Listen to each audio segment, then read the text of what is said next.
আসসালামু আলাইকুম। আসসালামু আলাইকুম রহমতুল্লাহ। আদ্দিন হাসপাতালে ৬ জন শিশু চিকিৎসা করতে গিয়ে মারা গেছে।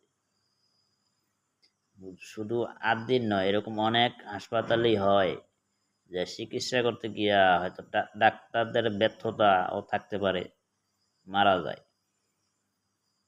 এখন আদ্দিনের ৫ জন শিশু মারা গেল, আর তার লাইসেন্স বাতিল হওয়ার কারণ কি?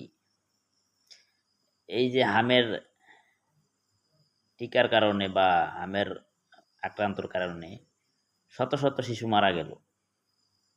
এগুলো নিয়ে কি সরকার খুব উদ্বিগ্ন?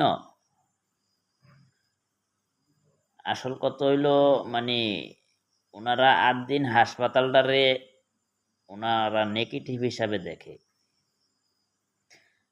আদ্দিন কোম্পানি বা আকিস কোম্পানির হাসপাতাল হইল আদ্দিন।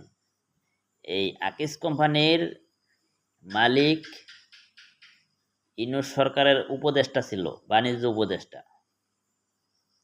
সেখান থেকে হয়তো এই সরকারের কোনো ক্ষোভ থাকতে পারে, এবং ওনারা হয়তো মনে করে আকিস কোম্পানি জামাতপন্থী কোম্পানি হইতে পারে।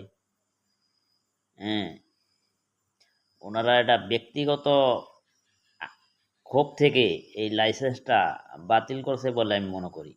কারণ একটা হাসপাতাল এর সাথে হাজারো মানুষের জীবিকার সম্পর্ক আছে।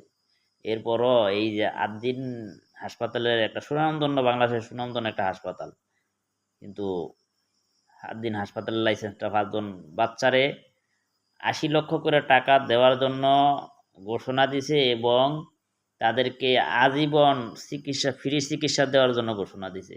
তারপরও ওনাদের তড়িঘড়ি করে লাইসেন্সটা বাতিল হয়ে গেল। যাই হোক, এটা আদ্দিন কোম্পানি এটা নিয়ে আবার তারা আপিল করবেন। আমাদের বিশ্বাস আপিলের মাধ্যমে ওনারা এই লাইসেন্সটা ফেরত পাবেন, এবং আদ্দিনের সাথে যারা কর্মজীবী সংশ্লিষ্ট তারা তাদের চাকরিটা বুঝে পাবেন। সরকার এটা বিবেচনায় রাখবে বলে আমি মনে করি। একটা হাসপাতাল বা একটা কোম্পানিকে তার নিজস্ব গতিতে চলতে দেওয়া উচিত। ওখানে কোনো ব্যক্তিগত ক্ষোভ দেখানো উচিত বলে আমি মনে করি না। ধন্যবাদ সবাইকে।